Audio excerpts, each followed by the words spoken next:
నమస్తే. ప్రవీణ్ పగడాల మృతిపైన అనేక రకాలైనటువంటి అనుమానాలు ఉన్నాయి. ఒక పక్కన ఆయనను హత్య చేసి చంపారా, నిజంగా యాక్సిడెంట్లో చనిపోయారా? సో ఒక పక్కన చాలా వీడియోలు రిలీజ్ అవుతూ ఉన్నాయి. మధ్య మత్తులో ఆయనకు బైక్ నడపడం కూడా రావట్లేదు. సో అందుకనే ఆయన మధ్య మత్తులో ఉండి ఆయన పడి చనిపోయిందని చెప్పేసి రకరకాలైనటువంటి ఊహాగానాలు వస్తూ ఉన్నాయి. మరో పక్కన క్రిస్టియన్ సంఘాలంతా కూడా ఇది చేసినటువంటి ఒక హత్యగానే వాళ్ళు ఇప్పటివరకు సైతం కూడా భావిస్తూ ఉన్నారు. సీసీ కెమెరాలు అంతా కూడా అది ఫేక్ అని చెప్పేసి కొట్టి పారిస్తూ ఉన్నారు. మనతో పాటు రిటైర్డ్ ఐపీఎస్ బాబురావు సార్ ఉన్నారు. సార్ మాట్లాడేటువంటి ప్రయత్నం చేద్దాం. సార్, ఏంటి ప్రవీణ్ పగడాలకు సంబంధించినటువంటి అంశంలో మీరు ఏం చెప్పదలుచుకున్నారు? ఒక పక్కన అది హత్యగా భావిస్తూ ఉన్నారా, లేకపోయినట్టయితే యాక్సిడెంట్గా మీరు అనుకుంటా ఉన్నారా? నేను మొదటి నుంచి చెప్తూనే ఉన్నాను, పోలీసు వాళ్ళు ఇన్వెస్టిగేషన్ చేసి వాళ్ళు ఒక నిర్ధారణకు వచ్చి మనకు చెప్పేంత వరకు కూడా ఎవరు కూడా కంక్లూజన్కి రాకూడదు అని చెప్పేసి నేను రిక్వెస్ట్ చేస్తూ ఉన్నాను. కాబట్టి పోలీసు వాళ్ళు ఇన్వెస్టిగేట్ చేయాలి, సోషల్ మీడియా ఇన్వెస్టిగేషన్ కాదు. చట్టం పోలీసు వారిని నియమించింది, మీరు ఇన్వెస్టిగేషన్ చేయాలి అని చెప్పేసి. సో ఆ చట్ట ప్రకారం ఎవరైతే ఇన్వెస్టిగేషన్ చేయడానికి అధికారం ఉందో వాళ్ళని ఇన్వెస్టిగేషన్ చేయండి. మీ దగ్గర దానికి మీరు అనుకునేటటువంటి హత్య కానివ్వండి, లేకపోతే యాక్సిడెంట్ కానివ్వండి, లేకపోతే ఇంకోటి కానివ్వండి, దానికి సంబంధించినటువంటి ఏ సాక్ష్యం మీ దగ్గర ఉన్నా ఆ స్పెషల్ ఇన్వెస్టిగేషన్ టీంకి మీరు ఇవ్వండి. వాళ్ళు దాని నిజానిజాలేంటో పరిశీలించి దాన్ని నిర్ధారణ చేసుకుంటే వాళ్ళు చెప్తారు. కాబట్టి మనం ఒక ఇన్వెస్టిగేషన్లో ఉన్నప్పుడు మనం ఒక నిర్ధారణకు వచ్చి చెప్పడం అనేది ఎంత పెద్ద పోలీస్ ఆఫీసర్ అని నాకు కూడా అది సంభవం కాదు. ఎస్పీ గారు గతంలోనే సీసీ కెమెరా ఫుటేజ్లు కూడా చూపెట్టడం జరిగింది. ఒక పక్కన బాడీ పైన గాయాలు ఉన్నాయన్నటువంటి వ్యాఖ్యలు కూడా ఆయన చేయడం జరిగింది.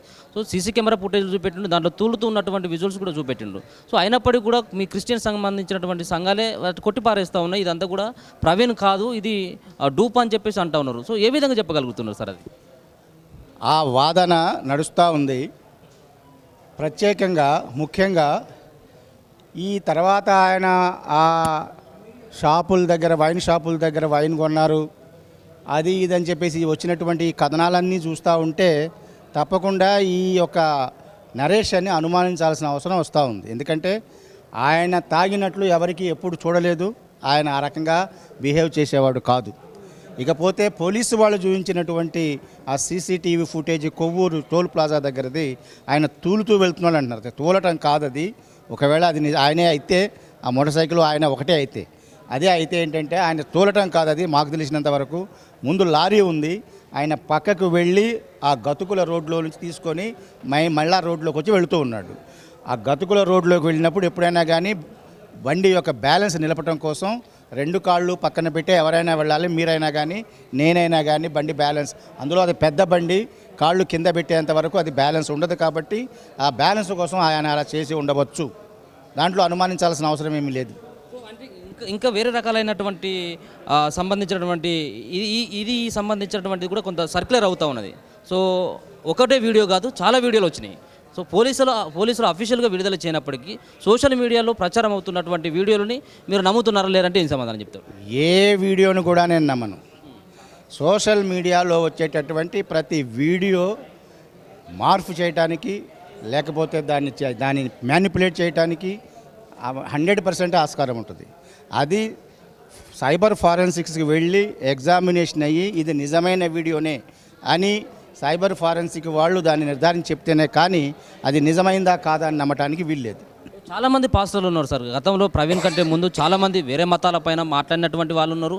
సో వేరే మతాన్ని ఉద్దేశిస్తూ కొన్ని వివాదాస్పదమైనటువంటి వ్యాఖ్యలు కూడా చేసినటువంటి వాళ్ళు ఉన్నారు. సో వాళ్ళపైన దాడి జరిగినటువంటి సందర్భంలో ఈయనపైన ప్రత్యేకంగా ఈయనని ఎందుకు టార్గెట్ చేసి ఉండొచ్చు అన్నటువంటి అభిప్రాయం వ్యక్తం చేస్తాను. అది చేసిన వాళ్ళని అడగాలి, నన్ను అడిగితే నేను ఏం చెప్పను. ఎవరు చేశారో వాళ్ళని అడిగితే కారణం చెప్పగలరు, కానీ నేనేం కారణం చెప్పగలను దానికి? ఎందుకు చేశారో, వాళ్ళకి ఎందుకు ఆయన మీద ద్వేషం ఉందో మనకు తెలియదు కదా, ఎవరు ఎందుకు చేశారో. అయితే మనం బాధపడాల్సిన విషయం ఏంటంటే ఈ అపోలజెటిక్స్ అనేది చాలా మంచి సబ్జెక్ట్. ఇది విభిన్న అభిప్రాయాలు, విభిన్న పందాలు, విభిన్న విశ్వాసాలతో ఉన్నటువంటి వాళ్ళు ఒక చోట కూర్చొని ప్రజల కోసం వాటి విషయాల్లో చర్చించడానికి, డిబేట్ చేయడానికే కానీ ఆర్గ్యూ చేయడానికి కాదు. కానీ మనకు దురదృష్టవశాలు ఏంటంటే ఆ రకమైనటువంటి చర్చల్ని పాజిటివ్ వేలో తీసుకునేటటువంటి మనస్తత్వం ఇండియాలో ఇంకా రాలా. కాబట్టి ఇతర దేశాల్లో అపాలిటిక్స్లో ఉన్నంత హుందాతనం కానీ ఆ హుందాతనంగా డిస్కషన్స్లో కానీ డిబేట్స్లో కానీ ఇక్కడ లేక ఏం చేస్తారంటే ఒకళ్ళ మీద ఒకళ్ళు ద్వేషాన్ని పెంచుకోవటం, లేదా ఒకళ్ళ మీద ఒక మతాన్ని ఇంకొక మతం వారు ద్వేషించుకోవటం, లేకపోతే అపహసించుకోవటం, అవమానించుకోవటం చేస్తూ ఉన్నారు. అది చాలా దురదృష్టకరమైన విషయం. ఏ మతాన్ని కించపరిచే అధికారం మరి ఏ మతానికి లేదు, మరి ఏ మతస్థునికి లేదు. ఎవరి మతం వాళ్ళు ఉంచుతారు. వాళ్ళు తెలుసుకుంటే వాళ్ళు స్వయంగా దీంట్లో మార్పు కావాలనుకుంటే వాళ్ళు వస్తారు. అంతేగాని ఒక మతాన్ని కించపరిచి మాట్లాడాల్సిన అవసరం అటు క్రైస్తవులకు కానీ, ఇటు ముస్లింలకు కానీ, ఇటు హిందువులకు కానీ ఏ మతానికి లేదు. అది చేయకూడదు. దాన్ని మేము నిందిస్తున్నాం. ఒక పక్కన వారం రోజులు అవుతోంది, పోస్ట్ మార్టం రిపోర్ట్ కూడా ఇప్పటివరకు రాలేదు. పోలీసులు అఫీషియల్గా కూడా ఇది హత్యనా లేకపోయినట్టే యాక్సిడెంట్ అని కూడా ఇప్పటివరకు కూడా నిర్ధారించలేకపోయినారు. సో ఏమై ఉంటుందని చెప్పేసి మీరు రిటైర్డ్ ఐపీఎస్గా ఏం చెప్పదలుచుకున్నారు సార్? పోస్ట్ మార్టం రిపోర్టు రావాలి అంటే దానికి చాలా కారణాలు ఉంటాయి సమయం లేట్ అవ్వడానికి. ఎందుకంటే వాళ్ళు టాక్సికాలజీ టెస్ట్ కూడా పంపించారు. ఆ టాక్సికాలజీ రిపోర్ట్ రావడానికి రసాయన సంబంధమైనటువంటి అది దీంట్లో విష ప్రయోగం ఏమైనా జరిగిందా ఇదన్నీ కూడా తీసుకోవడానికి సమయం పడుతుంది. యాక్చువల్గా పోలీసు వాళ్ళని అడిగినప్పుడు వాళ్ళు దీన్ని ప్రయారిటైజ్ చేశాము, క్యూలో వెళ్లకుండా ముందుగా దీన్ని చేయాలి, ఎందుకంటే సెన్సేషనల్ కేసు కాబట్టి అని చెప్పాము. త్వరగా వస్తుంది, రాగానే మేము చెప్తామని చెప్పారు. అలాగే ఫారెన్సిక్ ఎగ్జామినేషన్ మనం ఏమనుకుంటామంటే శవ పరీక్ష ఒకటే ఈ పోస్ట్ మార్టం రిపోర్టుకు ఆధారం అనుకుంటాం. పోస్ట్ మార్టం రిపోర్ట్తో పాటు ఈ టాక్సికాలజీ రిపోర్ట్లు, తర్వాత ఫారెన్సిక్ రిపోర్ట్స్లు అవన్నీ కూడా వచ్చిన తర్వాత అన్నీ కలిపి కూలంకషంగా ఒకసారి వాళ్ళు చెప్తారు. పోలీసులు వస్తారు, అప్పటిదాకా వెయిట్ చేయాలి. దీంట్లో తొందర చేయాల్సిన అవసరం లేదు. ఎందుకు లేట్ అవుతుంది, దీంట్లో ఏం జరుగుతుంది అని చెప్పేసి అనవసరంగా అనుమానాలు సోషల్ మీడియాలో పెట్టి అందరి మైండ్లు పాడు చేయటం కంటే పోలీసు వాళ్ళు వచ్చేంత వరకు వెయిట్ చేయాలని చెప్పేసి అందరినీ నేను రిక్వెస్ట్ చేస్తూ ఉన్నాను. చాలామంది పాస్టర్లు సైతం కూడా వాళ్ళు కూడా నిర్ధారిస్తూ ఉన్నారు. ఈయనకి సంబంధించినటువంటి హత్యగానే మేము చూస్తూ ఉన్నాం, ఈయన కావాలని చెప్పేసి చంపినామని చెప్పేసి వాళ్ళే డిసైడ్ చేస్తూ ఉన్నారు, వాళ్ళే డిక్లేర్ చేస్తూ ఉన్నారు. సార్ వాళ్ళకి ఏం చెప్పదలుచుకున్నారు? చెప్పాను కదా ఇప్పుడు మన ప్రెస్ మీట్లో చెప్పింది అదే. ప్రెస్ మీట్లో చెప్పింది ఏంటంటే ఇది తప్పు, ఇది చేయకూడదు అని చెప్తా ఉన్నాను. పాస్టర్లు కానీ, ఇంకొకళ్ళు కానీ, యాక్టర్లు కానీ, ఎవరైనా కానీ ఎవరికి ఇది అని నిర్ధారించేటటువంటి అధికారం లేదు. వాళ్ళకి చేయటానికి కావాల్సినటువంటి నైపుణ్యము లేదు. ఆ అధికారం ఉన్నది పోలీసులకి, ఆ నైపుణ్యం ఉన్నది పోలీసులకి. వాళ్ళు ఇన్ని సంవత్సరాలు ట్రైనింగ్ చేసి ఇంత అనుభవం సంపాదించుకొని ఆ తర్వాత ఇన్వెస్టిగేట్ చేస్తూ ఉన్నారు. ఇలా ఏది ఎక్కడో కూర్చొని సోషల్ మీడియాలో వీడియోలు పెట్టి చేస్తూ ఉంటే ఇక వీళ్ళంతా ట్రైనింగ్ చేయటం ఎందుకు, ఉద్యోగాలు చేయటం ఎందుకు, ఇన్ని కష్టాలు పట్టడం ఎందుకు పోలీసులు? కాబట్టి అది చేసేవాళ్ళని చేయనివ్వండి. మీ పని మీరు చేసుకోండి. మీరు పాస్టర్ గారు అయితే మీ వాక్య పరిచయం చేసుకోండి. మీరు హిందూ ధర్మశాస్త్ర హిందూ ఇది స్వాముల వారైతే మీరు మీ మతాన్ని ఆచరించుకోండి, మీరు చేయాల్సింది చేసుకోండి. అంతేగాని అనవసరంగా ఒకళ్ళు చేసే పని ఏది ఎలా చేసేస్తే ఎట్లా? ఇదేదో ఉంటుంది కదా, మనం చిన్నప్పుడు చదివాం కదా, ఏది కుక్క చేసే పని, కుక్క మొరగపోతే ఏదో గాడి తెరిచిందంట. దాన్ని ఏం చేశాడు, మా ఓనర్లు వేసే గాడిదని తెగ్గొట్టేశాడంట. అదే కుక్క అరిస్తే వాడు అనుకునేవాడు ఏదో దొంగలు వచ్చారు కాబట్టి నేను కుక్క అరుస్తుందని. గాడి ధరిస్తే ఏమనుకుంటాడు, నా నిద్రని ఎందుకు భంగం చేస్తుందని చెప్పేసి ఆ గాడిదని చెతక బాదాడంట.